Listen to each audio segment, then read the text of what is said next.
মুসা আলাইহিস সালাম, মুসা কালিমুল্লাহ যখন বললেন আল্লাহ বলে দিয়েছেন গাঢ় হলুদ বর্ণের গরু হবে, তারা আবার মুসা আলাইহিস সালাম ডাক দিয়া বলে, মুসা আল্লাহর কাছে বলো, ক্বালু দুউ লানা রাব্বাকা ইউবাইয়িন লানা মা হিয়া ইন্নাল বাকারা তাশাবাহা আলাইনা وَإِنَّا إِن شَاءَ اللَّهُ لَمُهْتَدُونَ আল্লাহু আকবার।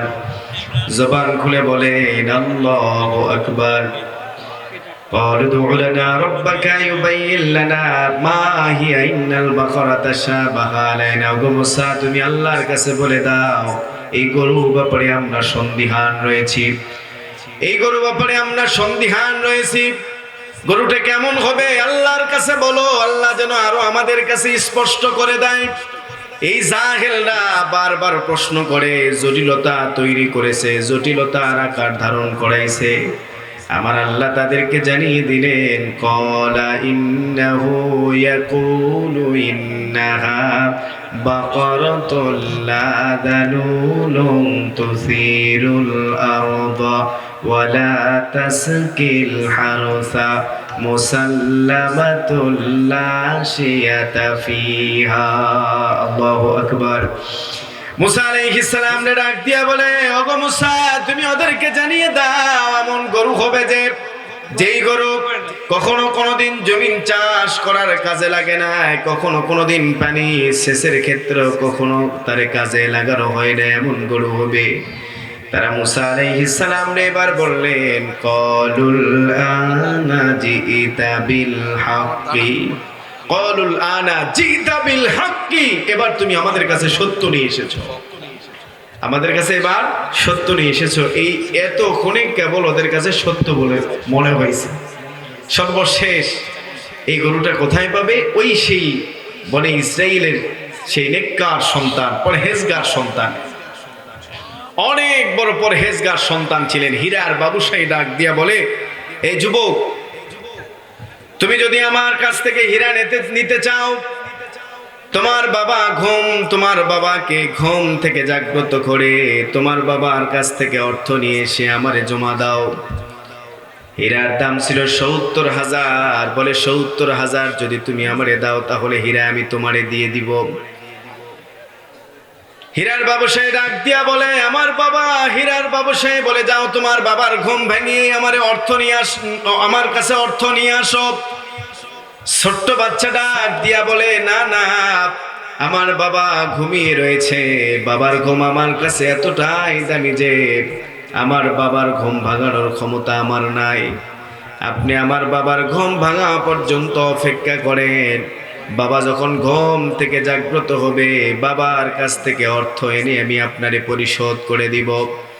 হীরার ব্যবসায়ী বলে, আমার সময় নাই, তুমি তোমার বাবার কাছ থেকে অর্থ এনে আমারে দাও। ছোট্ট বাচ্চা ডাক দিয়া বলে, না। আল্লামা ইমাদউদ্দিন ইবনে কাসির রাহমাতুল্লাহি আলাইহি বলেন, হীরার ব্যবসায়ী এক পর্যায়ে ছোট্ট বাচ্চারা ডাক দিয়া বলে, তুমি যদি তোমার বাবার ঘুম ভাঙিয়ে আমারে অর্থ পরিশোধ করে দিতে পারো তাহলে আমি তোমারে ৭০ নয় ৬০,০০০ দিলে ৬০,০০০-এর বিনিময়ে আমি তোমারে হীরাটি দিয়ে দিব। ছোট্ট বাচ্চা ডাক দিয়া বলে, না, তা হবে না, বরং আপনি যদি অপেক্ষা করেন ৭০-এর পরিবর্তে আমি আপনারে ৮০,০০০ দিব। আলহামদুলিল্লাহ নাহমাদুহু ওয়া নাস্তাঈনুহু ওয়া নাস্তাগফিরুহু ওয়া নু'মিনু বিহি ওয়া নাতাওয়াক্কালু আলাইহি ওয়া নাউযু বিল্লাহি মিন শুরুরি আনফুসিনা ওয়া মিন سيئات أعمالنا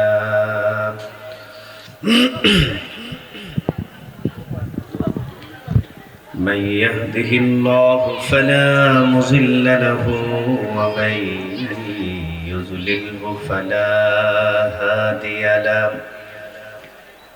ونشهد أن لا إله إلا الله وحده لا شريك له ونشهد أن سيدنا وسندنا وشفينا وحبيبنا وطبيبنا وطبيب قلوبنا وأولانا ومولانا محمدا عبده ورسوله الذي أرسله بالحق إلى الخلق بشيرا ونذيرا وداعيا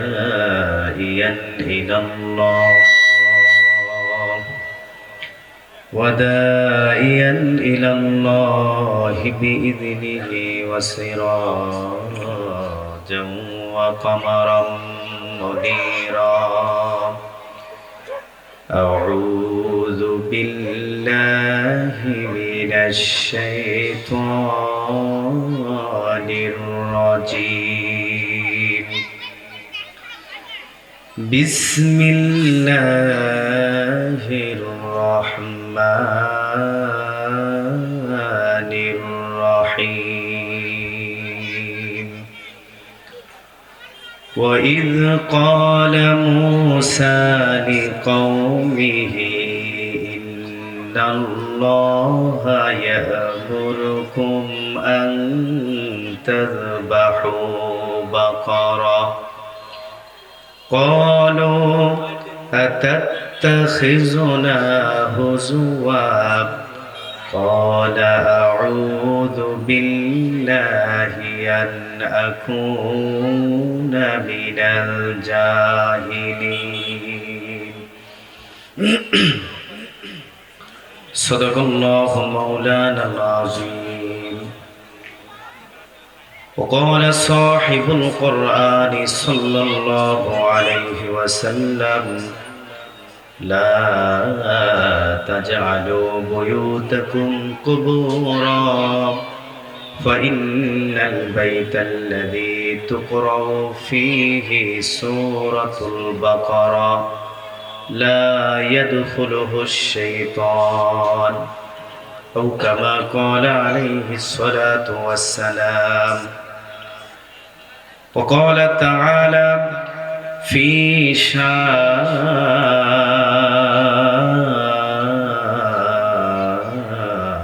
رسول الله صلى الله عليه وسلم إن الله وملائكته يصلون على النبي يا أيها الذين آمنوا صلوا عليه وسلموا تسليما اللهم صل على محمد وعلى آل محمد كما صليت على إبراهيم وعلى آل إبراهيم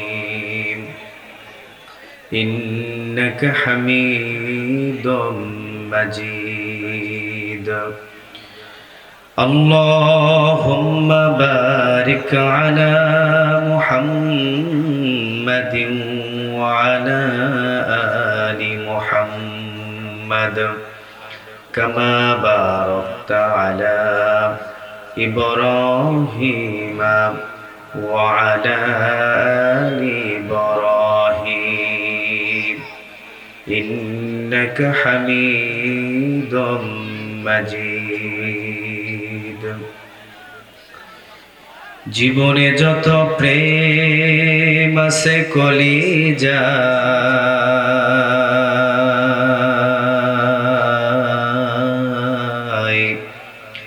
নবীজির তরে সবটুকু দিয়ে দিব তাই বিনিময়ে শাফাত যদি তার পাই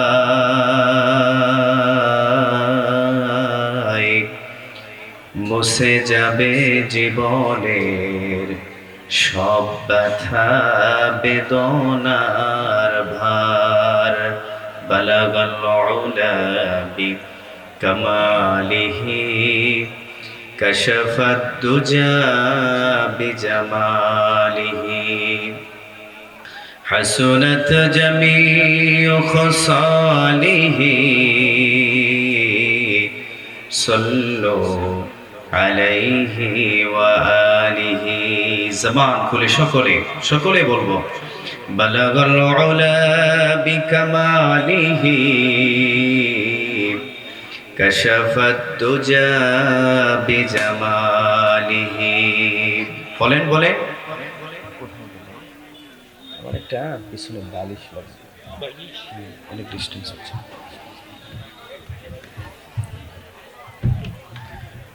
বলেন না সকলে জবান খুলে বালাগাল উলা বিকামালিহি কাশাফাত দুজা বিজামালিহি হাসুনাত জামিউ খসালিহি সাল্লু আলাইহি ওয়া আলিহি। তাকবীর দান, লিল্লাহি তাকবীর। হয় নাই জবান খুলে সকলে তাকবীর লাগা, লিল্লাহি তাকবীর। হে যুবক, তোমাদের থেকে মহিলাদের আওয়াজ বেশি হবে। যদি বলা হয় মা আপনারা তাকবীর দেন, এই সামিয়ানা থাকবে না, উড়ে ফেলবে। এতগুলি যুবক তাকবীর দিতেছ, বলার আওয়াজ কোথায়? তাকবীর লাগা, লিল্লাহি তাকবীর। জবান খুলে তাকবীর দাও, লিল্লাহি তাকবীর। গত 15 বছর যাবত তোমরা জালিমদের পক্ষে তাকবীর দিতে দিতে, স্লোগান দিতে দিতে মুখের ভিতরে ফানটা উঠে ফেলেছিলে। আল্লাহর নাম বলতে কি লজ্জা লাগে, ভয় লাগে? কোনো ভয় নাই, কোনো শরম নাই। সমস্ত জড়তা ছেড়ে জবান খুলে সকলেই তাকবীর দিব, লিল্লাহি তাকবীর। হয় না আরো জোরে লিল্লাহি তাকবীর। মাশাআল্লাহ। সুলতানপুর ইসলামিয়া হাফেজিয়া মাদ্রাসা ও এতিমখানার উদ্যোগে আজকের এই ওয়াজ মাহফিলের যে সময় আমরা এখানে সুস্থ অবস্থায় বসেছি, খোঁজ নিয়ে দেখেন ঠিক এই সময়ে শত নয় হাজার হাজার লক্ষ লক্ষ মানুষ অসুস্থ অবস্থায় হাসপাতাল রাস্তাঘাটে পড়ে রয়েছে। কারো আবার জানাজার নামাজ চলতেছে, কারো নাম মাইকে এলান হচ্ছে অমুকার দুনিয়াতে নাই, ঠিক কিনা? কারো লাশের পাশে পিতামাতা চিৎকার দিয়ে কাঁদতেছে। আবার কোন পিতামাতার লাশের পাশে সন্তান আবার চিৎকার দিয়ে কাঁদতেছে। অতএব আল্লাহ যে আমাদেরকে সুস্থ অবস্থায় এখানে আসার বসার সুযোগ করে দিয়েছেন, এজন্য আমরা আবারও সকলেই সে মহান মালিকের দরবারে শুকর আদায় করি। সকলে বলি আলহামদুলিল্লাহ। প্রত্যেকটা দিন 3.5 থেকে 4 লক্ষ মানুষকে আল্লাহ পাক উঠিয়ে নিতেছেন। সময় একদিন আসবে আমার আর আপনার, আমরা কেউই থাকবো না। সকলে একদিন মৃত্যুর কাছে পরাজয় স্বীকার করে কবরের বাসিন্দা হব। মসজিদের ওই খাটুরি একদিন আমাদের বাড়ির দরওয়াজায় গিয়ে লাগবে, এটাই স্বাভাবিক। আচ্ছা বলেন, 100 বছর আগের কেউ কি এখানে আছেন? আবার আজ থেকে 100 বছর পরে আমরা কি কেউ থাকতে পারবো এখানে? কেউ না, কেউই থাকতে পারবো না। আমরা সকলেই মৃত্যুর কাছে পরাজয় স্বীকার করে সবাই আমরা কবরের বাসিন্দা হব, ঠিক কি না? ঠিক আমাদেরকেও মৃত্যুর স্বাদ গ্রহণ করতেই হবে। মরণ একদিন আসবেই। এ পৃথিবীর সর্বশেষ ও সর্বশ্রেষ্ঠ নবী রহমতে আলম মুহাম্মাদুর রাসূলুল্লাহ সাল্লাল্লাহু আলাইহি ওয়াসাল্লাম, যিনি জীবনের সর্বক্ষেত্রে পূর্ণ অনুসরণীয় ব্যক্তিত্ব এবং নেতৃত্ব প্রদানের একক অধিকারী, সর্বশেষ ও সর্বশ্রেষ্ঠ নবী রহমতে আলম মুহাম্মাদুর রাসূলুল্লাহ সাল্লাল্লাহু আলাইহি ওয়াসাল্লাম মৃত্যুর কাছে পরাজয় স্বীকার করে কবরের বাসিন্দা হয়েছে। আমরা কেউই থাকব না। অতএব আমরা সকলে ইখলাসের সাথে দ্বীনি মজলিসে বসবো, দ্বীন শিখার আগ্রহ নিয়ে, ঠিক কিনা? জবান খুলে বলেন ঠিক কিনা? যা শুনবো তা অনুযায়ী আমল করার চেষ্টা করবো ইনশাআল্লাহ। সম্মানিত সুধী, আমি আপনাদের সম্মুখে কোরআনুল কারীমের 114টি সূরার ভিতর থেকে গুরুত্বপূর্ণ একটা সূরা সূরাতুল বাকারার কয়েকটি আয়াতে কারীমা তেলাওয়াত করেছি এবং বিশ্বনবীজি সাল্লাল্লাহু আলাইহি ওয়াসাল্লামের অসংখ্য অগণিত হাদিসে মুবারাকা থেকে ছোট্ট একটি হাদিস পাঠ করেছি। আল্লাহ তাআলা যদি তৌফিক দান করেন, তেলাওয়াতকৃত আয়াত এবং পঠিত হাদিসকে সামনে রেখে ইখলাস ও খুলুসিয়াতের সাথে কথা বলার চেষ্টা করব। বাদবাকি আল্লাহ পাকের ইচ্ছা। আল্লাহ যেন তৌফিক দান করেন। আমি আপনাদের সম্মুখে যে সূরা থেকে আয়াতে কারীমা তেলাওয়াত করেছি, এই সূরাটির নাম হলো সূরাতুল বাকারা। নাম কি বলেন? জবান খুলে সকলেই বলি, সূরাতুল বাকারা। কোরআনুল কারীমের সবথেকে বড় সূরার নাম কি? বলেন বলেন। সূরাতুল বাকারা। সবথেকে ছোট সূরার নাম সূরে কাউসার। দেখেন, এটা বলতে আমরা কত ইতস্ত বোধ করতেছি। জোরে বলেন, সবথেকে বড় সূরার নাম কি? সূরাতুল।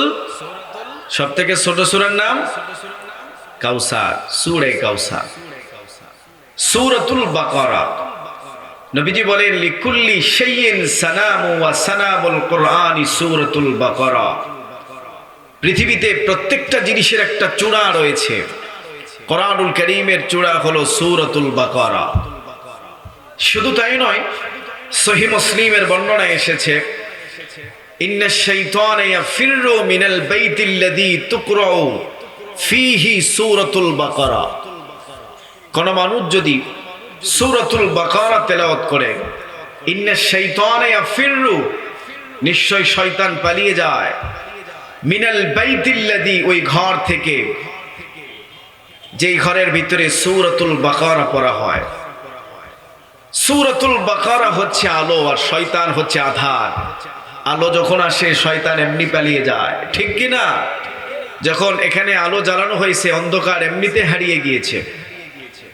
ঠিক তেমনি ভাবে বিশ্ব নবীজি বলেন, ইন্নাশ শাইতানা ইয়াফিররু মিনাল বাইতিল্লাযী তুকরাউ ফীহি সূরাতুল বাকারা। নবী আমার বলেন, ইন্নাশ শাইতানা ইয়াফিররু, নিশ্চয় শয়তান পালিয়ে যায়, মিনাল বাইতিল্লাযী, ওই ঘর থেকে, সূরাতুল বাকারা যেই ঘরের ভিতরে পড়া হয়, লা ইয়াদখুলুহুশ শাইতান, সেই ঘরের ভিতরে শয়তান প্রবেশ করতে পারে না। নবী আমার বলেন, লা তাজআলু বুয়ুতাকুম কুবুরা ফাইন্নাল বাইতাল্লাযী তুকরাউ ফীহি সূরাতুল বাকারা। নবী আমার বলেন, লা তাজআলু বুয়ুতাকুম কুবুরা, তোমরা তোমাদের ঘরগুলোকে কবরে পরিণত করো না। ফাইন্নাল বাইতাল্লাযী, নিশ্চয় যে ঘরের ভিতরে, তুকরাউ ফীহি সূরাতুল বাকারা, যে ঘরের ভিতরে সূরাতুল বাকারা পড়া হয়, লা ইয়াদখুলুহুশ শাইতান, সেই ঘরের ভিতরে শয়তান প্রবেশ করতে পারে না। বিশ্বনবীজি বলে, আমার কাছ থেকে এই মেসেজটি আমার উম্মতদেরকে দিলাম, আমার উম্মতেরা যেন প্রত্যেকটা দিন সূরাতুল বাকারা পড়ে। আমরা অনেক সময় অনেক ঘরের ভিতরে ওঠার জন্য অনেক রকমের বিলাদ মাহফিল করে থাকি। আমরা যেই ঘরে নতুন ঘরে উঠব, সূরাতুল বাকারা পড়ব। সূরাতুল বাকারার দ্বারা ওই ঘরকে শয়তান মুক্ত করে দিবেন কে? জবান খুলে বলেন, শয়তান মুক্ত করে দিবেন কে? আমরা অনেক সময় কবিরাজের কাছে যাই জিন সরানোর জন্য। নবীজি বলছেন, তোমরা সূরাতুল বাকারা পড়বে ঘরের ভিতরে।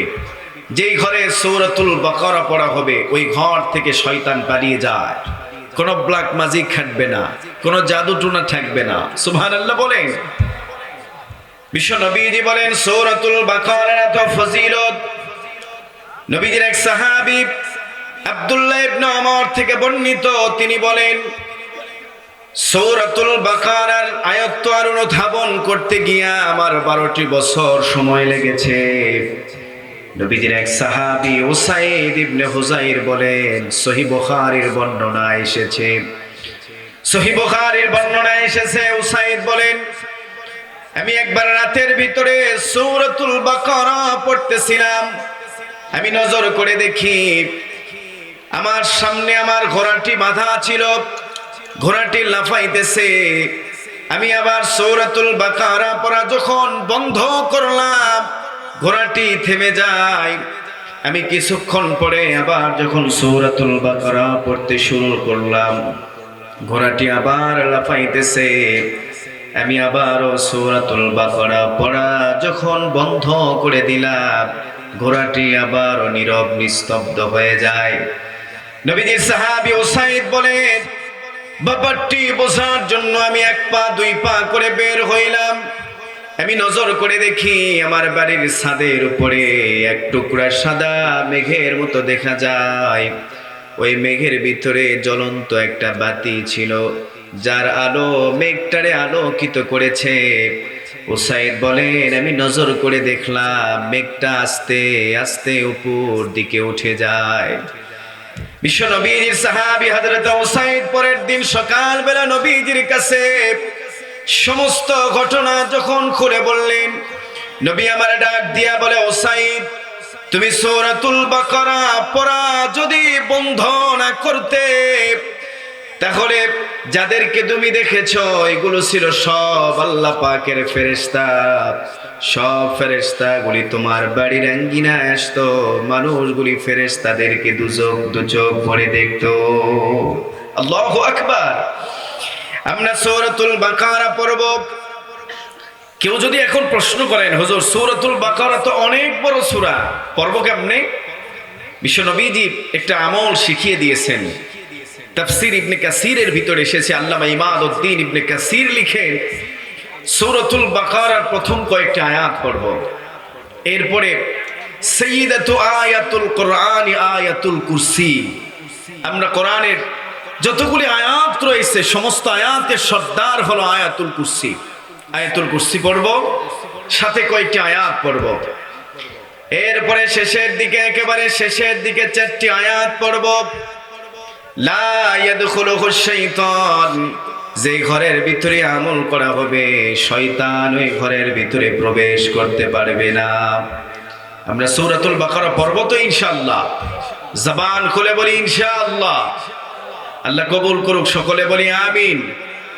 অনেক সময় অনেক ঘরের ভিতরে জিনের অত্যাচার হয়, অনেক ঘরের ভিতরে জিন শয়তান এসে বাসা বাঁধে। অনেক মানুষ ঘর বাঁধার জন্য কবিরাজ ডাকার জন্য যায়, কবিরাজ মোটা অঙ্কের টাকা চায়। আপনারা কবিরাজকে টাকা দিবেন না, নবীজির শিখানো আমল করবেন, সূরাতুল বাকারা পড়বেন। সূরাতুল বাকারার দ্বারা শয়তান সে ঘর থেকে পালিয়ে যায়। আল্লাহু আকবার। পড়ব তো ইনশাআল্লাহ। আমরা সূরাতুল বাকারার ফাজাইল জানলাম। এই সূরাটির এত ফজিলত, সূরাটি অনেক বড়, ফজিলত অনেক বড়। নবীজি বলেন, লিকুল্লি শাইইন সালামু ওয়া সালামুল কোরআনি সূরাতুল বাকারা। পৃথিবীর প্রত্যেকটা জিনিসের একটা চূড়া রয়েছে, কোরআনুল কারীমের চূড়া হলো সূরাতুল বাকারা। সূরাতুল বাকারা অনেক বড় একটা সূরা, ফজিলতপূর্ণ সূরা। সম্মানিত সুধী, আমরা এতক্ষণ জানলাম এই সূরাটির ফাজাইল, ফজিলত। এবার আমরা জানবো এই সূরাটির নামকরণ সূরাতুল বাকারা কেন করা হয়েছে। আমরা অনেকেই জানি না বাকারা শব্দের অর্থ কি। সূরাতুল বাকারা মানে, বাকারা শব্দের অর্থ হচ্ছে গাভী। বাকারা শব্দের অর্থ কি বলেন? জবান খুলে বলেন, বাকারা শব্দের অর্থ কি? হয় নাই? আরো জোরে বলেন। কি ব্যাপার, আপনাদের জবানে শক্তি নেই, কথা বলেন না কেন? কি সমস্যা? সূরাতুল বাকারা মানে কি? গাভী। গাভী। এই সূরাটির নাম কি? গাভী। এত ফজিলতপূর্ণ সূরা, অথচ নামকরণ করা হয়েছে গাভী দিয়ে, সূরাতুল বাকারা। কেন বাকারা নামকরণ করা হলো?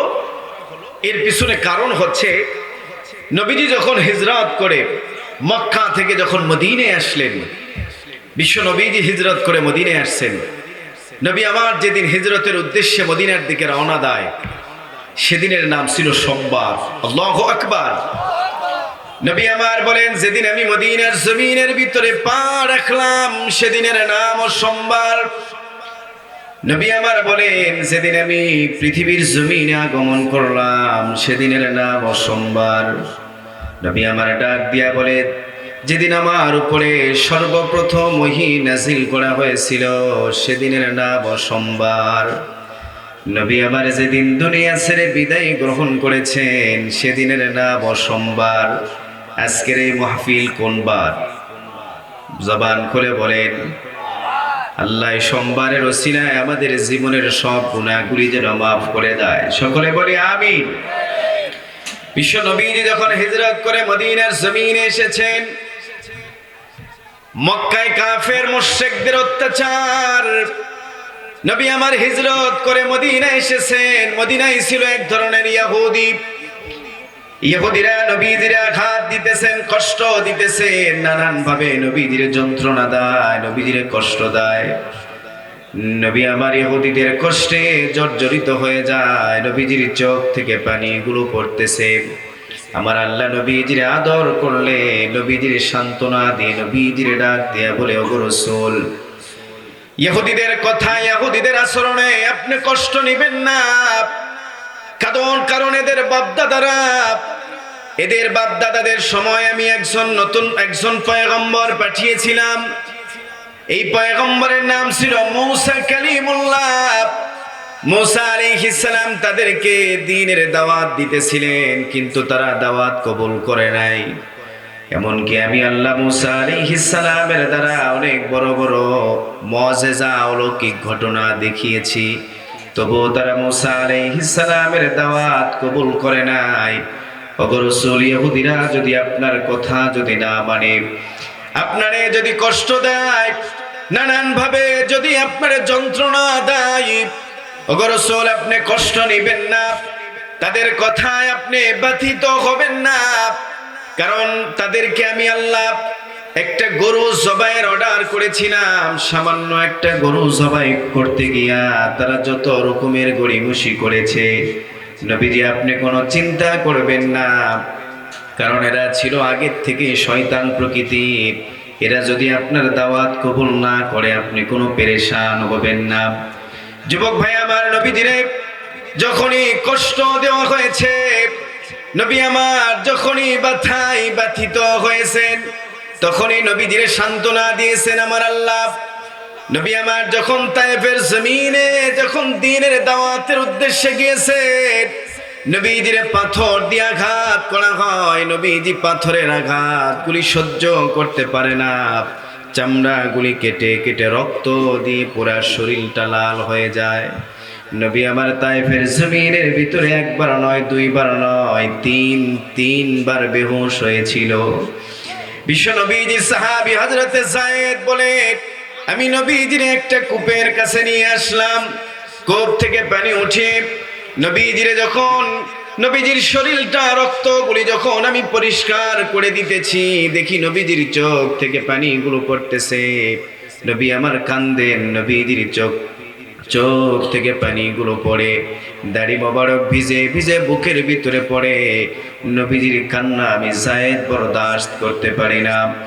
বিশ্ব নবীজি তায়েফের জমিনের ভিতরে একবার নয়, দুইবার নয়, তিনবার বেহুশ হয়েছেন। নবী আমার কাঁদতেছে। বিশ্ব নবীজি বলেন, হাদিসে সহিহ বুখারীর বর্ণনা এসেছে, নবী আমার বলেন, আমি এমন সময় নজর করে দেখি আমার মাথার উপরে এক টুকরা সাদা মেঘের মতো।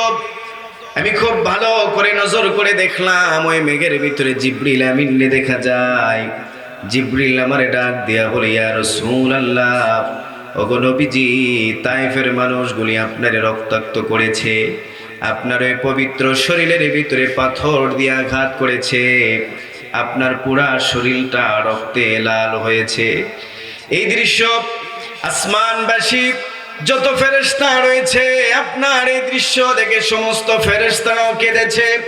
ওগো রাসূল, পাহাড় পরিচালনার দায়িত্বে যেই ফেরেশতা ছিল ওই ফেরেশতারে আমি নিয়ে এসেছি। নবীজি, আপনি ফেরেশতারে যা আদেশ করবেন ফেরেশতারা সে আদেশ পালন করবে। ওই ফেরেশতাকে আপনার তাবে বানানো হয়েছে। ফেরেশতা বলে, ইয়া রাসূলুল্লাহ, আপনি আমারে আদেশ করেন ওই দূরে ওই পাহাড় দেখা যায়, পাহাড়টারে নিয়ে এসে তায়েফবাসীদেরকে চাপা দিয়ে শেষ করে দিব। নবী আমার ডাক দিয়া বলে, না, প্রয়োজন নাই। তায়েফের মানুষগুলি আমার দাওয়াত কবুল করে নাই, কিন্তু আমি নবীজি আমি আল্লাহর কাছে দোয়া করে গেলাম, তারা আমার দাওয়াত কবুল করে নাই, কিন্তু তাদের সন্তানগুলি এক আল্লাহর প্রতি বিশ্বাস স্থাপন করে তারা মুসলমান হবে, আল্লাহর সাথে শিরক করবে না, কোন রকমের আল্লাহ পাকের অবাধ্য হবে না, তারা এক আল্লাহর গোলাম হয়ে গোলামি করবে। নবীজির পাথর দিয়ে আঘাত করা হয়েছে। নবী আমার তাদের বিরুদ্ধে বদদুয়া করে না, বরং নবীজি তাদের পক্ষে দোয়া করেন। আল্লাহু আকবার। হাজারো ব্যথা বেদনার পরে ফিরে আসনি তুমি আপন ঘরে, দিনের আলো তুমি ছড়িয়ে দিতে, চলে গেলে মদিনায় মক্কা ছেড়ে রাসূল, তোমাকে ভুলি আমি কেমন করে হে রাসূল, তোমাকে ভুলি আমি কেমন করে। খেয়ে না খেয়ে দিন প্রচারের কাজে নিজেকে দিয়েছ বিলিয়ে, তায়েফের কাফেরেরা চিনল না সে আলো দোল, তোমাকে ভুলি আমি কেমন করে। বলে, হে রাসূল, তোমাকে ভুলি আমি কেমন করে। হাজারো ব্যথা বেদনার পরে ফিরে আসনি তুমি আপন ঘরে, দিনের আলো তুমি ছড়িয়ে দিতে, চলে গেলে মদিনায় মক্কা ছেড়ে হে রাসূল, তোমাকে ভুলি আমি কেমন করে হে রাসূল, তোমাকে ভুলি আমি কেমন করে। ঠিক কি না? বিশ্ব নবীজিরে ভোলার মতো নয়।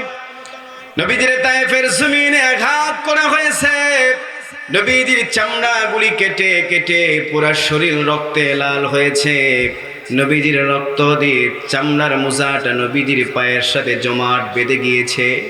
নবী আমার তায়েফের জমিনের ভিতরে তিনবার বেহুশ হয়েছে, তবু নবী আমার তায়েফের মানুষের বিরুদ্ধে বদদুয়া করে নাই। বিশ্ব নবী আমার ওযু করে নামাজে দাঁড়িয়েছেন, নবী আমার নামাজে তেলাওয়াত করতেছেন। একদল জিন নবীজির তেলাওয়াত শ্রবণ করে আর একদল জিনের কাছে গিয়ে বলে, আমরা এই মুহূর্তে এমন এক বাণী শুনে এসেছি, এই বাণী দুনিয়ার কারণ নয়, এটি আসমানের মালিক আল্লাহ পাকের কালাম। আল্লাহু আকবার। একদল জিন অপর একদল জিনের কাছে দাওয়াত দিয়েছেন, তারা ইসলাম কবুল করে নিয়েছে। নবী আমার যখন নামাজ কমপ্লিট করেছে, জিনগুলি নবীজির দাওয়াত কবুল করেছে। নবী আমার নামাজ কমপ্লিট করেছেন, জিবরিল আমিন নবীজির কানে কানে এসে ডাক দিয়া বলে, ইয়া রাসূলুল্লাহ, ওগো নবীজি, তায়েফের মানুষগুলি আপনারে আঘাত করে রক্তাক্ত করেছে, তায়েফের জমিনে আপনি বেহুশ হয়ে পড়েছেন। ওগো রাসূল, এই দৃশ্য আসমানবাসী সব ফেরেশতা কেঁদেছে, এমনকি আমি জিবরিল পর্যন্ত আপনার অবস্থা দেখে কেঁদেছি। ওগো রাসূল, আপনি পেরেশান হবেন না, আপনি চিন্তিত হবেন না, আপনার রক্ত বৃথা যায় নাই। ওগো রাসূল, একদল জিন আপনার তেলাওয়াত শুনে মুসলমান হয়েছে, ইসলামটারে কবুল করে নিয়েছে। নবী আমার যখনই ব্যথায় ব্যথিত হয়েছেন, আমার আল্লাহ নবীজির সান্ত্বনা দিয়েছেন বিভিন্ন ভাবে, বিভিন্ন কায়দায়। কখনো নবীজির উপরে আয়াত নাজিল করে সান্ত্বনা দিয়েছেন, কখনো নবীজিরে অন্যান্য ভাবে অলৌকিক মুজিজা দিয়ে সান্ত্বনা দিয়েছেন। নবী আমার তায়েফের জমিন থেকে যখন বাড়িতে ফিরে আসে, নবীজির প্রাণ প্রিয় স্ত্রী আম্মা জান খাদিজা রাদিয়াল্লাহু তাআলা আনহা বিশ্ব নবীজি, নবী আমার বলেন, খাদিজার ভালোবাসা আমার আল্লাহ আমার ভিতরে রিজিক হিসাবে দিয়েছেন। খাদিজারে নবী আমার এত বেশি পরিমাণে ভালোবাসতেন, খাদিজাও নবীজিরে এত বেশি পরিমাণে মোহাব্বত করতেন, ভালোবাসতেন। নবী আমার ডাক দিয়া বলে, খাদিজার ভালোবাসা আমার আল্লাহ আমার ভিতরে রিজিক হিসাবে দিয়েছেন।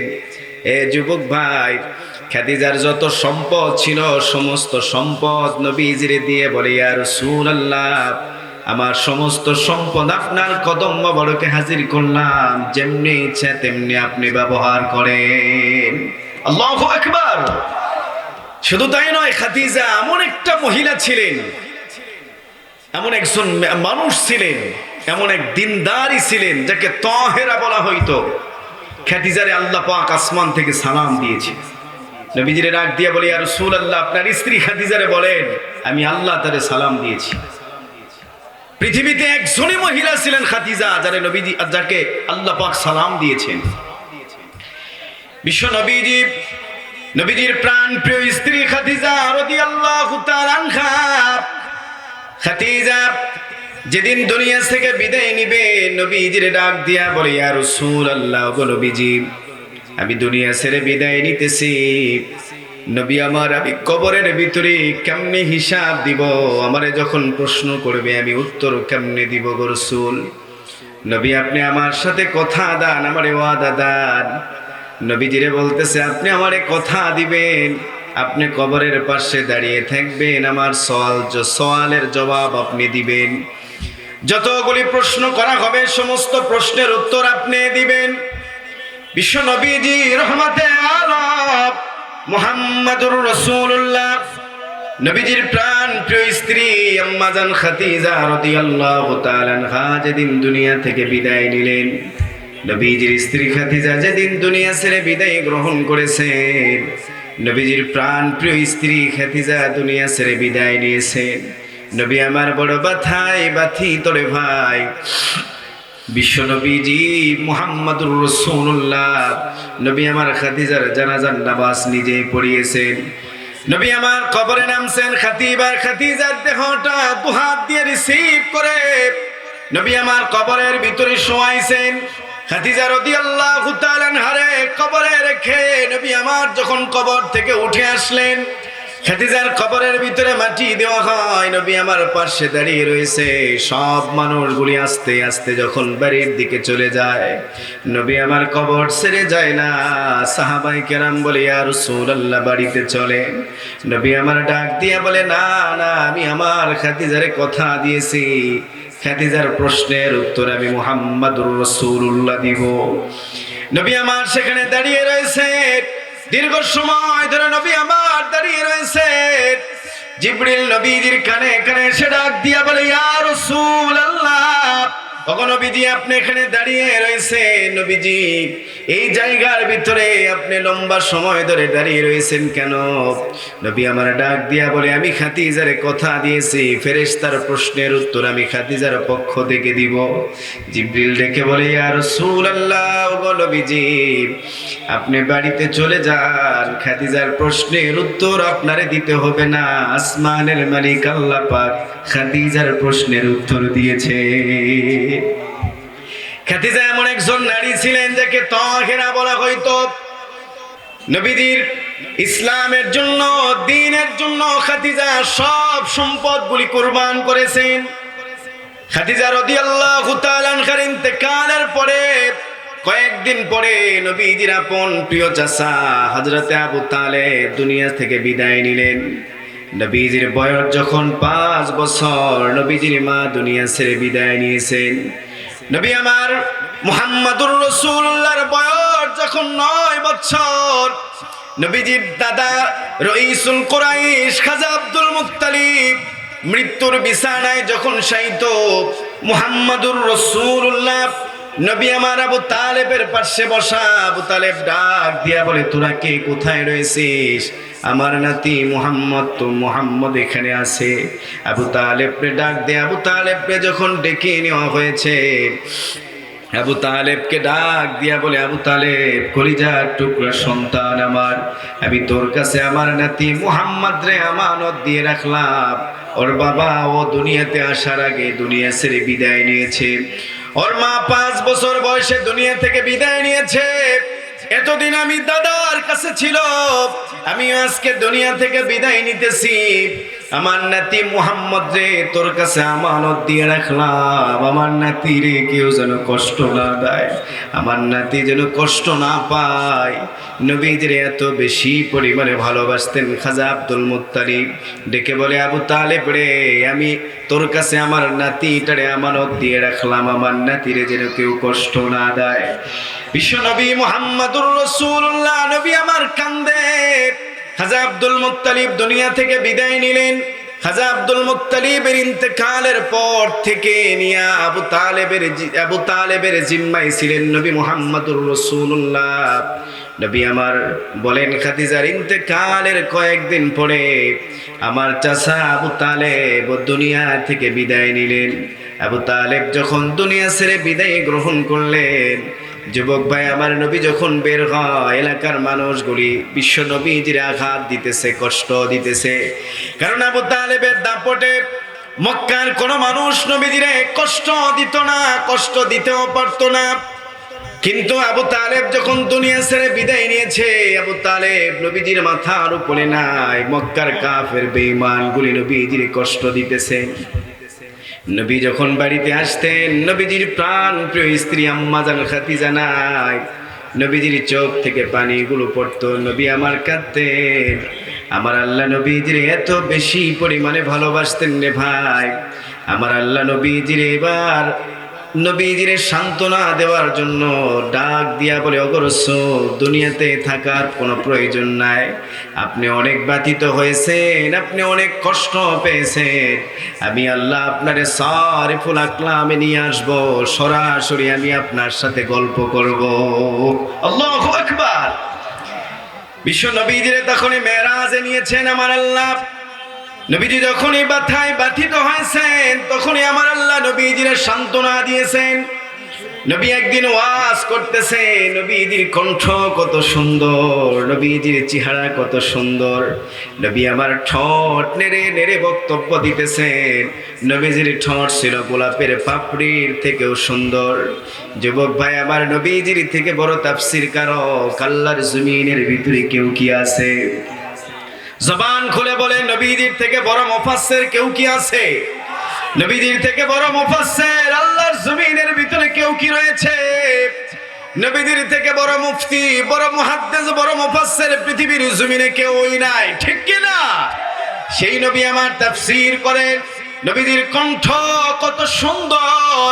আমাদের মতো 3 টাকার মৌলবি, ইলম নেই, আমল নাই, কোনো যোগ্যতা নাই, কোনো ভাষাগত জ্ঞান নাই, একেবারে নোংরা আমরা মানুষ। আমাদের কোনো ইলম নেই, আমল নাই, আমরা গুনাহগার।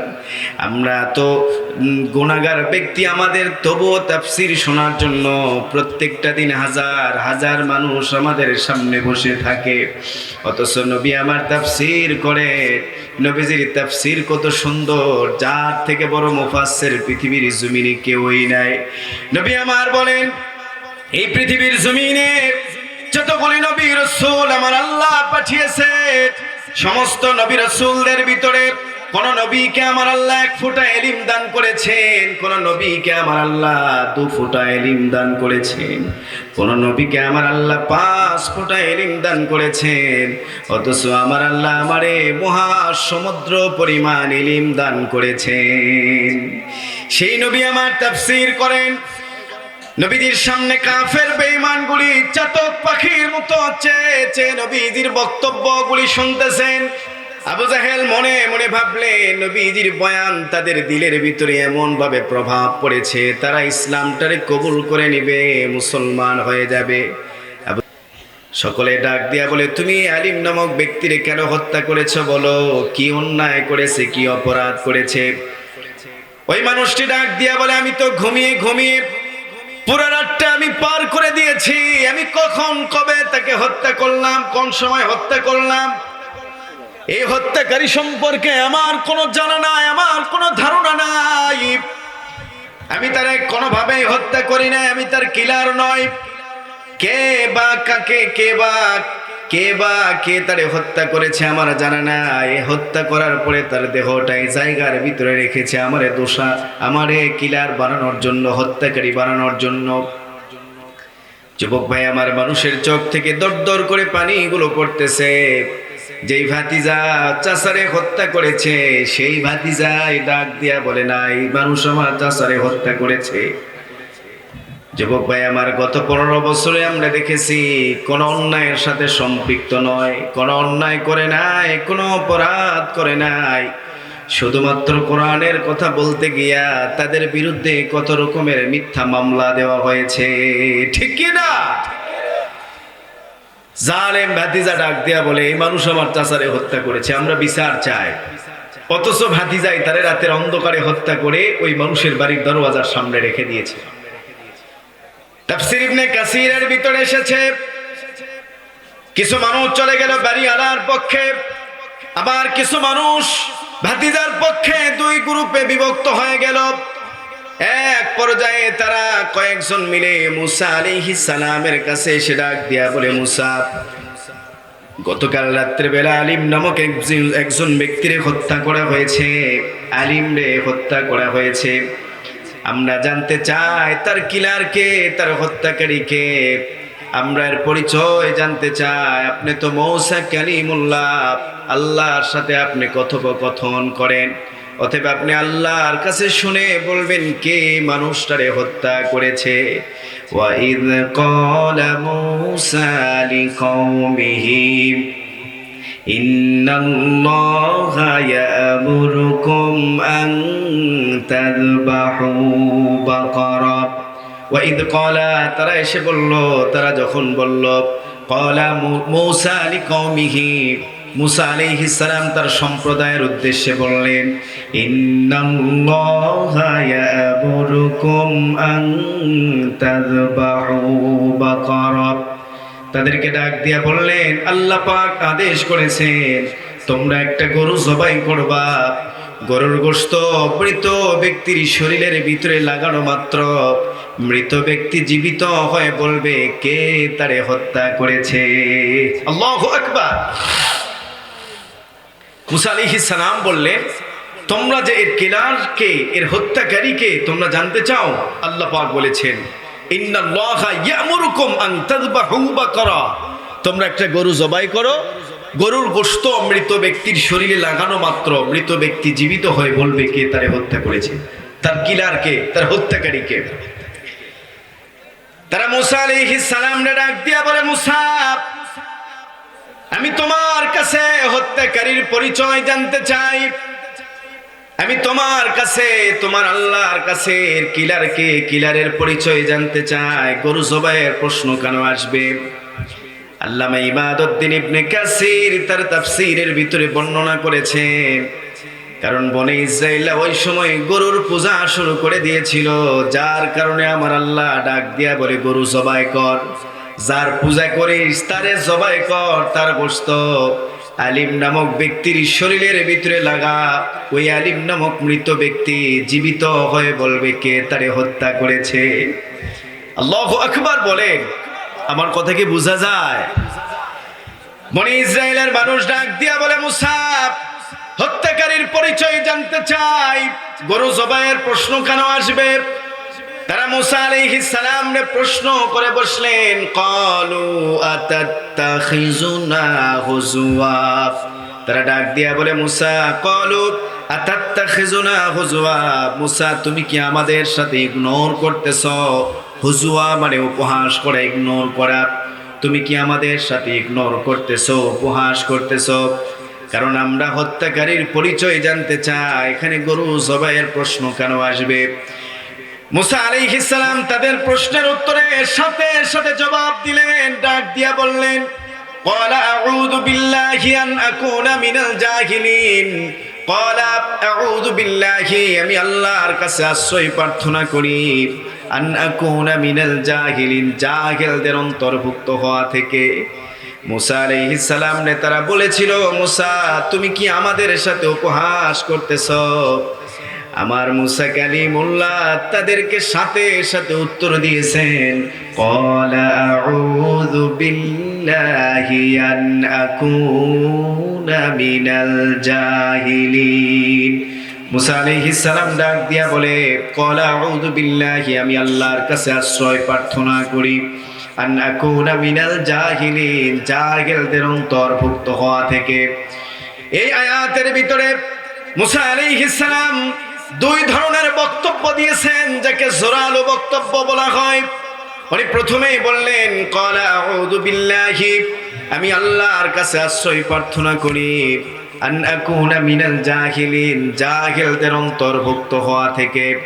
আল্লামা ইমাম রাজি আয়াতের তাফসীর করতে গিয়া তিনি বলেন, পৃথিবীর ভিতরে একমাত্র জাহেলরাই শুধুমাত্র আল্লাহর বিধান নিয়ে উপহাস করে, যার কারণে মুসা আলাইহিস সালাম আল্লাহর কাছে আশ্রয় প্রার্থনার সাথে সাথে জাহেলদের অন্তর্ভুক্ত থেকে আল্লাহর কাছে প্রার্থনা চেয়েছেন। কারণ এই পৃথিবীর জমিনে শুধুমাত্র জাহেলরাই আল্লাহ পাকের বিধান নিয়ে উপহাস করে। যারা জাহেল, যারা মূর্খ, এরাই শুধুমাত্র আল্লাহর বিধান নিয়ে উপহাস করে। কোন নেককার পরহেজগার, কোন মুমিন বান্দা আল্লাহর বিধান নিয়ে উপহাস করতে পারে না। ঠিক কি না? জবান খুলে বলেন ঠিক কি না? একমাত্র জাহেলরাই আল্লাহ পাকের বিধান নিয়ে উপহাস করে। যুবক ভাই আমার, সমাজের ভিতরে দেখবেন কিছু মানুষ রয়েছে, যেই মানুষগুলিকে যদি নামাজের কথা বলা হয়, যদি বলা হয় আপনারা নামাজ পড়েন না কেন, ওই মানুষগুলি, কিছু মানুষ উত্তর দেয়, নামাজ পড়ে কে বড় লোক হয়েছে। এরকম মানুষ আছে না নাই? কিছু মানুষ আছে, তাদেরকে যদি বলা হয় নামাজ পড়েন না কেন, তারা বলে শয়তান পৃথিবীর জমিনে সিজদা দিয়ে সব জায়গাটারে নাপাক করে দিয়েছে, সিজদা দেওয়ার জায়গা নাই। কিছু মানুষ রয়েছে, তাদেরকে যদি নামাজের কথা বলা হয়, নামাজ নিয়ে উপহাস করে। জবান খুলে বলেন এরা জাহেল। বলেন এরা কি? কারণ একমাত্র জাহেলরা আল্লাহর বিধান নিয়ে উপহাস করে, জাহেলরা আল্লাহ পাকের বিধান নিয়ে উপহাস করে। এই পৃথিবীর জমিনে আরো কিছু মানুষ রয়েছে, তাদেরকে যদি যাকাতের কথা বলা হয়, তারা আল্লাহর বিধান নিয়ে উপহাস করে। অনেক মানুষ আছে, অনেক সম্পদের মালিক হওয়ার পরে তারা যাকাত আদায় করে না। অনেক মানুষ রয়েছে সুস্থ থাকার পরেও রমজানের রোজা রাখে না। ঠিক কি না? সামনে রমজান আসতেছে, রোজা রাখবো তো ইনশাআল্লাহ। জবান খুলে বলি ইনশাআল্লাহ। নবী আমার বলেন, রমজান এত ফজিলতপূর্ণ একটা মাস।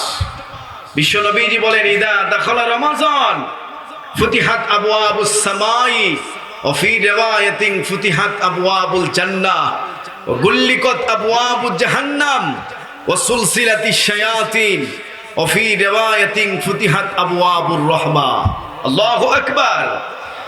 সহিহ বুখারীর বর্ণনায় এসেছে, নবী আমার বলেন, ইদা দাখালা রমাজান, যখন রমজান মাস আসে, ফুতিহাত আবওয়াবুস সামাই, আসমানের সব দরওয়াজাগুলি ওপেন করে দেওয়া হয়, খুলে দেওয়া হয়। গুল্লিকাত আবওয়াবু জাহান্নাম, জাহান্নামের দরওয়াজাগুলি বন্ধ করা হয়। ওয়া ফি রিওয়ায়াতিন ফুতিহাত আবওয়াবুল জান্নাহ, জান্নাতের দরওয়াজাগুলি খুলে দেওয়া হয়। শুধু তাই নয়, শয়তানকে লৌহ শিকলে বন্দী করা হয়। রমজান এত ফজিলতপূর্ণ একটা মাস। যুবক ভাই আমার, শুধু তাই নয়, তিরমিজির এক বর্ণনা এসেছে, নবীজি সাহাবী হযরত আবু হুরায়রা থেকে বর্ণিত, তিনি বলেন, ইদা কানা আউয়ালু লাইলাতিন মিন শাহরি রমাজান ইউনাদি মুনাদি ইয়া বাগিয়াল খায়রি আকবিল ওয়া ইয়া বাগিয়াশ শাররি আকসির ইউনাদি মুনাদিয়া বাগিয়াল খায়রি আকবিল ওয়া ইয়া বাগিয়াশ শাররি আকসির। তিরমিজির বর্ণনা এসেছে, নবী আমার বলেন, রমজানের যখন চাঁদ উঠে যায় ওই সময় আমার আল্লাহ প্রথম আসমানে এলান করেন, তোমাদের ভিতরে যারা গুনাহগার রয়েছ গুনাহ বন্ধ করে নেকির কাজ শুরু করে দাও, যারা নেককার রয়েছ তোমরা নেকিগুলোকে আরো বাড়িয়ে দাও। কারণ বুখারীর আরো এক বর্ণনা এসেছে, কোন ব্যক্তি যদি রমজানের রোজা রাখে ঈমানের সাথে সওয়াবের আশায়, ওয়ামান সামা রমাযান ঈমানান ওয়া ইহতিসাবান গুফিরা লাহু মা তাকদ্দামা মিন যামবিহি। নবী আমার বলেছেন, যারা ঈমানের সাথে সওয়াবের আশায় রমজানের রোজা রাখলো আমার আল্লাহ তাদের জিন্দেগীর সব গুনাহগুলিকে মাফ করে দেয়। আল্লাহু আকবার। শুধু তাই নয়, নবী আমার বলেন, ওমান কামা রমাযান ঈমানান ওয়া ইহতিসাবান গুফিরা লাহু মা তাকদ্দামা মিন যামবিহি। নবী আমার বলেন, সহিহ বুখারীর বর্ণনা এসেছে, নবী আমার বলেছেন, কোন ব্যক্তি যদি সওয়াবের আশা ঈমানের সাথে রমজানের রাতে ইবাদত করলো, রাত জেগে জেগে ইবাদত করলো, অর্থাৎ তারাবির নামাজ পড়লো, তাহাজ্জুদ পড়লো, নফল নামাজ পড়লো, নবী আমার বলে আমার পক্ষ থেকে মেসেজ দিয়ে দাও ওই উম্মতের জীবনের সব গুনাহ মাফ করে দেয় আমার আল্লাহ। শুধু তাই নয়, নবী আমার বলেন, ওমান কামা লাইলাতুল কদরি ঈমানান ওয়া ইহতিসাবান গুফিরা লাহু মা তাকদ্দামা মিন যামবিহি। নবী আমার বলে, যারা লাইলাতুল কদরের রাত জেগে জেগে ইবাদত করলো আমার আল্লাহ তাদের জিন্দেগীর সব গুনাহগুলি মাফ করে দেয়। আল্লাহু আকবার। আমরা লাইলাতুল কদরের রাত জাগবো, ইবাদত করবে ইনশাআল্লাহ। জবান খুলে বলি ইনশাআল্লাহ। লাইলাতুল কদরি খায়রুম মিন আলফি শাহর, হাজার মাসের থেকে উত্তম একটা রাত, এত ফজিলতপূর্ণ রাত। লাইলাতুল কদর কখন কোন সময় হবে এটা আমরা কেউ জানি না, কোন মুফাসসিরও বলতে পারবে না, কোন মুহাদ্দিসিনে কেরামও বলতে পারবে না। তবে আমরা লাইলাতুল কদর যদি তালাশ করি অবশ্যই পেয়ে যাব। একটা আমল শিখিয়ে দিব। রমজানের শুরু রাত থেকে নিয়ে একেবারে শেষ রাত পর্যন্ত, অর্থাৎ ঈদের চাঁদ ওঠার আগ পর্যন্ত প্রত্যেকটা রাতে কম করে হলো 10 টাকা করে হলো দান করব। যদি দান করি 1000 মাস ধরে টানা প্রত্যেকটা রাতে দান করলে যে সওয়াব হবে ওই পরিমাণ সওয়াব আপনার আমলনামায় দান করা হবে। কেউ যদি 2 রাকাত হোক, 2 রাকাত নামাজ, নফল নামাজ যদি কেউ পড়ে প্রত্যেকটা রাতে, এই 30টা রাত ধরে যদি কেউ নফল নামাজ পড়ে টানা 1000 মাস প্রত্যেকটা রাত তাহাজ্জুদ পড়লে যে সওয়াব হবে ওই পরিমাণ সওয়াব আল্লাহ ওই বান্দার আমলনামায় দান করবে। কারণ এই রাতটা হচ্ছে 1000 মাসের থেকেও উত্তম। লাইলাতুল কদরি খায়রুম মিন আলফি শাহর, 1000 মাসের থেকেও উত্তম। এবং প্রত্যেকটা রাত্রে কম করে হলো বিসমিল্লাহর সাথে 3 বার সূরা ইখলাস পড়ব। তাহলে ফায়দা কি? প্রত্যেকটা রাত্রে যদি আমরা এটা পড়তে পারি কম করে হলো 3 বার বিসমিল্লাহর সাথে সূরা ইখলাস 3 বার পড়ব, দেখা যাবে এই 30টা রাতের ভিতরে কোনো একটা রাত তো সবে কদর আছেই আছে, ঠিক কি না? জবান খুলে বলেন ঠিক কি না? এই 30টা রাতের ভিতরে কোনো একটা রাত সবে কদর নাই, আছে। 30টা রাত যদি আমরা নিয়মিত প্রত্যেকটা দিন কম করে হলো 3 বার সূরা ইখলাস যদি পড়ি, দেখা যাবে কোনো একটা রাত সবে কদর আমাদের তকদিরে এসে যাবে।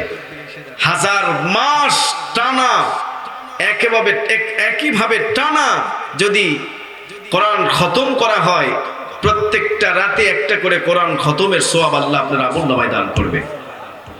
আমরা করব তো ইনশাআল্লাহ। প্রত্যেকটা রাতে কম করে হলো 10 টাকা দান করব, না পারলেও 5 টাকা দিব ইনশাআল্লাহ। জবান খুলে বলি ইনশাআল্লাহ। কারণ এই 30 রাতের ভিতরে কোনো একটা রাত সবে কদর রয়েছে, ঠিক কি না? আমরা যদি 5টা টাকা করে হলো দেই, তাহলে 30 রাতের কোনো একটা রাত যদি সবে কদর হয়, ওই রাতে যদি আমরা 5 টাকা দিয়ে থাকি, টানা 1000 মাস যাবত 5 টাকা দান করলে যে সওয়াব, ওই সওয়াব আপনার আমলনামায় আল্লাহ তাআলা দান করবে। এজন্য আমরা ছোট্ট ছোট্ট আমলগুলি করব। আমাদের আমলের পাল্লা ভারী করে দিবেন কে? জবান খুলে বলেন, আমলের পাল্লা ভারী করে দিবেন কে? আমরা নামাজ পড়ব, আল্লাহর বিধান নিয়ে উপহাস করব না। জবান খুলে বলি ইনশাআল্লাহ। যখন নামাজের কথা বলা হবে নামাজ পড়ব, যখন যাকাতের বিধান আসবে আমরা যাকাত আদায় করব, যখন হজের বিধান আসবে হজ আমাদের উপরে ফরজ হবে, আমরা হজ পালন করব। যখন রমজানের রোজা আসবে আমরা রমজানের রোজা আদায় করব ইনশাআল্লাহ। জবান খুলে বলি ইনশাআল্লাহ। রোজা কমিটির মতো করেন না, এক এলাকার ভিতরে রোজা কমিটি তৈরি করা হয়েছে। এখন রোজা কমিটির চিন্তা ভাবনা এরকম যে রমজানে রোজা রাখবে না, আমরা তার কঠিন পানিশমেন্ট করব, জরিমানা করা হবে, টাকা মোটা অঙ্কের টাকা এবং তারে উত্তম মাধ্যম দেওয়া হবে। সিদ্ধান্ত অটল, কমিটি গঠন করা হয়েছে। কমিটির এক সদস্য বুঝতে পেরেছে এক ভাই দুপুরবেলা খাবার খাচ্ছে, ও দৌড়ে গিয়ে সভাপতি, কমিটির যে সদরে মোহতারাম অনারেবল প্রেসিডেন্ট, সভাপতির কাছে এসে বলতেছে, সভাপতি সাহেব চলেন বিচার করতে হবে। বলে কার? অমুক ব্যক্তি রোজা নাই, সে খাবার খাচ্ছিল, এটা আমরা হাতে নাতে ধরছি, বিচার করতে হবে। সভাপতি সাহেব বলতেছে, তোরা যা, আমি ভাত খেয়ে আসতেছি। এরকম করা যাবে? কত মানুষ আছে রোজা থাকে না কিন্তু এমনি গল্প করে, ঠিক কি না? আমরা রমজানে রোজা রাখবো ইনশাআল্লাহ। আল্লাহ তাআলার প্রত্যেকটা বিধান অক্ষরে অক্ষরে পালন করব, যদিও না পারি তো উপহাস করব না। মুসা আলাইহিস সালাম বললেন, ক্বালা আউযু বিল্লাহি আন আকুনা মিনাল জাহিলিন। ক্বালা আউযু বিল্লাহি, আমি আল্লাহর কাছে আশ্রয় প্রার্থনা করি, আন আকুনা মিনাল জাহিলিন, জাহেলদের অন্তর্ভুক্ত হওয়া থেকে। ইহুদিরা মুসা আলাইহিস সালামের এই বক্তব্য শোনার পরে তারা বুঝে নিলেন হযরতে মুসা কালিমুল্লাহ, মুসা আলাইহিস সালাম জোরালো বক্তব্য দিয়েছেন, মানে অবশ্যই গরু জবাইয়ের হুকুম আল্লাহ দিয়েছেন। তারা ডাক দিয়া বলে, মুসা রে, ওগো মুসা, তুমি আল্লাহর কাছে বলে দাও গরুটা কেমন হবে। ক্বালু দুউ লানা রাব্বাকা ইউবাইয়িন লানা মা হি। ডেকে বলে, মুসা তুমি আল্লাহর কাছে বলো গরুটা কেমন হবে। তারা আমার আল্লাহ মুসা আলাইহিস সালাম রে জানিয়ে দিলেন, মুসা তুমি ওদেরকে জানিয়ে দাও। ক্বালা ইন্নাহু ইয়াকুলু ইন্নাহা বাকারাতুন লা ফারিদুন ওয়ালা বিকুরুন আওয়ানুম বাইনা যালিক ফাফআলু মা তু'মারুন।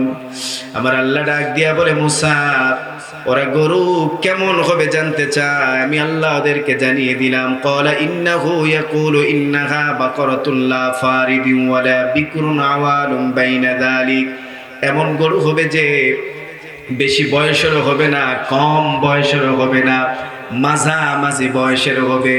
ফাফআলু মা তু'মারুন, অতএব আমার আল্লাহ যা আদেশ করেছে তোমরা সে আদেশ পালন করো। মুসা আলাইহিস সালাম যখন তাদেরকে এমন কথা বললেন, এইরকম একটা গরু জবাই করলেও হয়তো তারা এমন গরু জবাই না করে আবার আল্লাহর কাছে প্রশ্ন করে বসলেন। তোমরা ডাক দিয়া বলো, তোমরা মুসা আলাইহিস সালাম রে ডাক দিয়া বলে, মুসা তুমি আল্লাহর কাছে বলে দাও, বুঝলাম গরু মাঝামাঝি বয়সের হবে, গরুর রংটা কেমন হবে আল্লাহর কাছে বলো। ক্বালু দুউ লানা রাব্বাকা ইউবাইয়িন লানা মা লাউনুহা। দেখে বলে, মুসা আল্লাহর কাছে বলে দাও গরুটার রং কেমন হবে। আমার আল্লাহর কাছে বারবার প্রশ্ন করে, আমার আল্লাহ পাকের শানে বেয়াদবি করে তারা। আমার আল্লাহ মুসা আলাইহিস সালাম রে ডাক দিয়া বলে, মুসা তুমি ওদেরকে জানিয়ে দাও। ক্বালা ইন্নাহু ইয়াকুলু ইন্নাহা বাকারাতুন সাফরাউ ফাকিউল লাউনুহা তাসুররুন নাযিরিন। তারা ডাক দিয়া বলে, মুসা আল্লাহর কাছে বলে দাও গরুটা কেমন হবে, গরুটার রং কেমন হবে। আল্লাহ তাআলা ডাক দিয়া বলে, মুসা তুমি ওদেরকে জানিয়ে দাও। ক্বালা ইন্নাহু ইয়াকুলু ইন্নাহা বাকারাতুন সাফরাউ, গরুটা হলুদ বর্ণের হবে। শুধু হলুদ বর্ণের নয়, পরের স্টেপে আমার আল্লাহ বললেন ফাকিউল লাউনুহা, গাঢ় হলুদ বর্ণের হবে। তাসুররুন নাজিরিন, মানুষরা দেখলে যেন আনন্দিত হতে পারে। তারা প্রশ্ন করে জটিলতা বেড়েছে। যদি তারা এমন একটা গরু জবাই করত মাঝামাঝি বয়সের, তাহলে এই প্রশ্ন, এই জটিলতা শর্ত আসতো না, জটিল শর্ত আসতো না, ঠিক কি না? তারা প্রথমেই ওই রকমের একটা গরু যদি জবাই করত মাঝামাঝি বয়সের, তাহলে তাদেরকে এই জটিল রঙের গরু অর্থাৎ গাঢ় হলুদ বর্ণের গরু জবাই খুঁজতে হতো না। আল্লাহ পাকের কাছে জিজ্ঞেস করছে গরুর রং কেমন হবে, আমার আল্লাহ নারাজ হয়ে গিয়েছে। আমার আল্লাহ তাদেরকে ডাক দিয়া বলে এমন গরু হবে ফাকিউল লাউনুহা তাসুররুন নাজিরিন, এমন গরু হবে মানুষরা দেখলেই যেন আনন্দিত হতে পারে, গাঢ় হলুদ বর্ণের গরু। আচ্ছা বলেন তো, আপনাদের এই অঞ্চলে গাঢ় হলুদ বর্ণের গরু আছে? জবান খুলে বলেন আছে? বাবজান আপনার এলাকায় আছে? যদি থাকে বলেন, যাওয়ার সময় দেখবো ইনশাল্লাহ। গাঢ় হলুদ বর্ণের গরু, শুধু হলুদ বর্ণ নয়, ফাকিউল লাউনুহা, গাঢ় হলুদ বর্ণ, তাসুররুন নাজিরিন, মানুষরা দেখলে যেন আনন্দিত হতে পারে, এরকম একটা গরু জবাই করো। তারা মুসা আলাইহিস সালামকে ডাক দিয়া বলে, মুসা ব্যাপারটা বুঝলাম না, তুমি আল্লাহর কাছে বলো, আল্লাহর কাছে আবার প্রশ্ন করো। আবার আল্লাহকে প্রশ্ন করতে বললেন গরুটার ব্যাপারে আল্লাহ যেন আর স্পষ্ট ধারণা দেয়। قالوا ادع لنا ربك يبين لنا ما هي إن البقرة تشابه علينا وإنا إن شاء الله لمهتدون الله أكبر। তারা ডাক দিয়া বলে, মুসা আল্লাহর কাছে বলে দাও গরুটা কেমন হবে, কারণ এই গরুর ব্যাপারে আমরা এখনো সন্দিহান রয়েছি, আমাদের ভিতরে এখনো ধোঁয়াশার মতো লেগে আছে, সন্দিহান রয়েছি আমরা এখনো স্পষ্ট ভাবে আমাদের বুঝে আসে না, আমরা বুঝতে পারি না। আল্লাহর কাছে বলো গরুটা কেমন হবে, যদি আমার আল্লাহ চায় অবশ্যই আমরা একটা পথ খুঁজে পাবো। তারা মুসা আলাইহিস সালামকে বললেন, আল্লাহকে বলে দাও গরুটা কেমন হবে, আল্লাহ যেন আরো স্পষ্ট করে দেয়। এ যুবক ভাই, আল্লাহ পাকের হুকুম পালন করতে তারা চায় না। আমার আল্লাহ তাদেরকে বারবার সহজ করে দিয়েছেন, কিন্তু তারা তবুও গরু জবাই করতে চায় না, বারবার প্রশ্ন করে। এর পিছনে কারণ হলো যে তাদের হৃদয় ছিল নোংরা, হৃদয় ছিল একেবারে নোংরা জর্জরিত হৃদয়। যদি কারো হৃদয় নষ্ট হয়ে যায় রে মুসলমান, একজন মানুষের হাত ঠিক রয়েছে, পা ঠিক রয়েছে, চোখ ঠিক রয়েছে, কিন্তু কোন মানুষের যদি হৃদয় নষ্ট হয়ে যায়, সে মানুষ আর মানুষ থাকে না, অমানুষ হয়ে যায়, ঠিক কি না? একটা মানুষের ধরেন হাত নষ্ট হয়ে গিয়েছে, তাকে অমানুষ বলা হবে না। কোন মানুষের যদি চোখ নষ্ট হয়ে যায়, তারে অমানুষ বলা যাবে না বা হবেও না। একজন মানুষের দুটি পা যদি নষ্ট হয়, তারে অমানুষ বলা হবে না। কিন্তু কারো যদি দিল নষ্ট হয়, তারে অমানুষ বলা হয়, ঠিক কি না? দিল পরিষ্কারের দরকার আছে না নাই? বনি ইসরাইলদেরকে আল্লাহ গরু জবাই করতে বলছে, গরু জবাই করো, গরুর গোশত মৃত ব্যক্তির শরীরে লাগাও, মৃত ব্যক্তি জীবিত হয়ে যাবে। সম্মানিত সুধী, মুসা আলাইহিস সালাম, বারবার মুসা আলাইহিস সালামকে প্রশ্ন করা হচ্ছে, মুসা তুমি আল্লাহর কাছে বলো গরুটা কেমন হবে, গরুটার রং কেমন হবে, আরো স্পষ্ট করে যেন দেয় আল্লাহ তাআলা গরুটার রং কেমন হবে, গরুটা কেমন হবে, আমরা সন্দিহান রয়েছি। এই গরু কোথায় থেকে পাওয়া যাবে, কোথায় থেকে আসবে, এই ব্যাপারে মুফাসসিরিনে কেরাম লিখেছেন একটা কথা। বনি ইসরাইলের এক নেককার সন্তানের কথা তুলে ধরেছেন। বনি ইসরাইলের নেককার এক সন্তান ছিল। কেমন নেককার ছিল দেখেন, মুফাসসিরিনে কেরাম লেখেন, আল্লামা ইমাদউদ্দিন ইবনে কাসির লিখেন যে যেই সন্তানের কথা তাফসিরে হক্কানি, তাফসিরে জালালাইন, তাফসির ইবনে কাবির, এরপরে তাফসির ইবনে কাসিরের ভিতরে এসেছে। আল্লাহর ওলি লিখেন যে বনি ইসরাইলের এক নেককার সন্তান ছিল, এতটাই নেককার ছিল যে তাদের বাড়িতে হীরার ব্যবসায়ী হীরা বিক্রি করার উদ্দেশ্যে এসেছে, হীরার ব্যবসায়ী হীরা বিক্রির উদ্দেশ্যে এসেছে। এখন হীরার ব্যবসায়ী সন্তানটারে ডাক দিয়ে বলে, নেককার সন্তানকে ডেকে বলতেছে, তুমি কি আমার হীরা নিবা? হীরাটা এতই সুন্দর ছিল, চমৎকার হীরা, হীরা দেখে পছন্দ করছে, হীরা কেনার আগ্রহ জেগেছে, ৭০,০০০ দাম মিটাইছে। এক পর্যায়ে মনে মনে ভাবলেন যেহেতু 70,000 নেককার এই সন্তানটি ডেকে বলে আপনি অপেক্ষা করেন, আমার বাবা ঘুমিয়ে রয়েছে, ঘুম থেকে জাগ্রত হলে আমি বাবার কাছ থেকে অর্থ নিয়ে এসে আপনারে দিয়ে আমি হীরাটা নিয়ে নিব। হীরার ব্যবসায়ী বলে না, দেরি করা যাবে না, আমার কাছে অনেকগুলি হীরা আছে, রাস্তা বড় ভয়ঙ্কর, তুমি তোমার বাবার ঘুম ভাঙিয়ে আমার হীরা এনে দাও।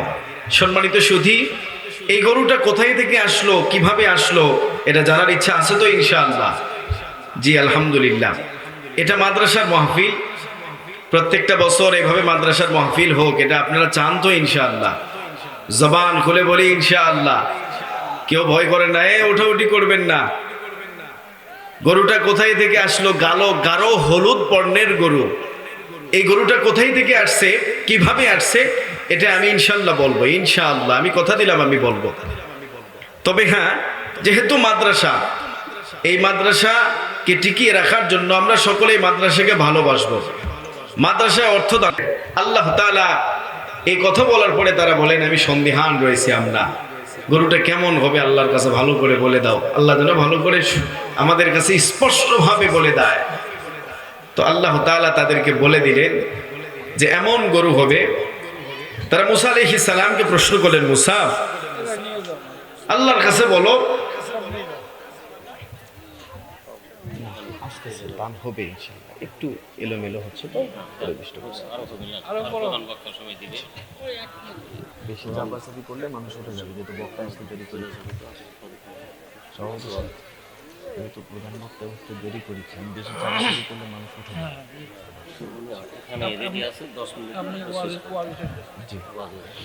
সম্মানিত সুধী, তাহলে আমরা একটু নজর রাখি। আমার মনে আছে তো ইনশাল্লাহ? গরুটার রং কেমন হবে বলেন? গাঢ় হলুদ। মাশাআল্লাহ, আলহামদুলিল্লাহ। শ্রোতা একে এক, আলহামদুলিল্লাহ। জি, আপনারা খুব ভালো শ্রোতা। মুসা আলাইহিস সালাম রে ডাক দিয়া বলে, মুসা তুমি আল্লাহর কাছে বলো গরুটা কেমন হবে। আমার আল্লাহ তাদেরকে জানিয়ে দিলেন আওয়ানুম বাইনা দালিক, মাঝামাঝি বয়সের হবে। তারা আবার প্রশ্ন করে, মুসা গরুর রং কেমন হবে? আমার আল্লাহ তাদেরকে জানিয়ে দিলেন গরুর রং হবে গাঢ় হলুদ বর্ণের। মুসা আলাইহিস সালাম, মুসা কালিমুল্লাহ যখন বললেন, আল্লাহ বলে দিয়েছেন গাঢ় হলুদ বর্ণের গরু হবে। তারা আবার মুসা আলাইহিস সালাম রে ডাক দিয়া বলে, মুসা আল্লাহর কাছে বলো ক্বালু দু'উ লানা রাব্বাকা ইউবাইয়িন লানা মা হিয়া ইন্নাল বাকারা তাশাবাহা আলাইনা ওয়া ইন্না ইনশাআল্লাহু লামুহতাদুন। আল্লাহু আকবার। জবান খুলে বলেন আল্লাহু আকবার। ক্বালু দু'উ লানা রাব্বাকা ইউবাইয়িন লানা মা হিয়া ইন্নাল বাকারা তাশাবাহা আলাইনা। গো মুসা, তুমি আল্লাহর কাছে বলে দাও এই গরুর ব্যাপারে আমরা সন্দিহান রয়েছি, এই গরুর ব্যাপারে আমরা সন্দিহান রয়েছি। গরুটা কেমন হবে আল্লাহর কাছে বলো, আল্লাহ যেন আরো আমাদের কাছে স্পষ্ট করে দেয়। এই জাহেলরা বারবার প্রশ্ন করে জটিলতা তৈরি করেছে, জটিলতার আকার ধারণ করাইছে।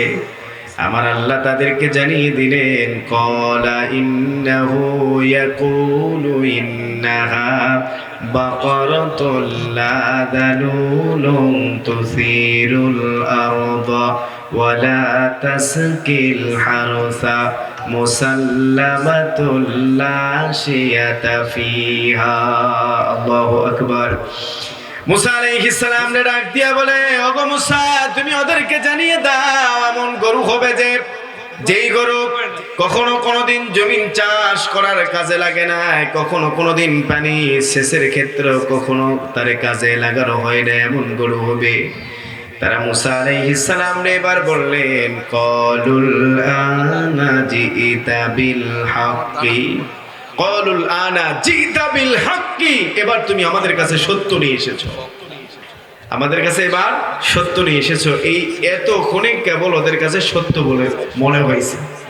সর্বশেষ এই গরুটা কোথায় পাবে? ওই সেই বনে ইসরাইলের সেই নেককার সন্তান, পরহেজগার সন্তান, অনেক বড় পরহেজগার সন্তান ছিলেন। হীরার ব্যবসায়ী ডাক দিয়া বলে, এই যুবক, তুমি যদি আমার কাছ থেকে হীরা নিতে চাও, তোমার বাবাকে ঘুম থেকে জাগ্রত করে তোমার বাবার কাছ থেকে অর্থ নিয়ে এসে আমারে জমা দাও।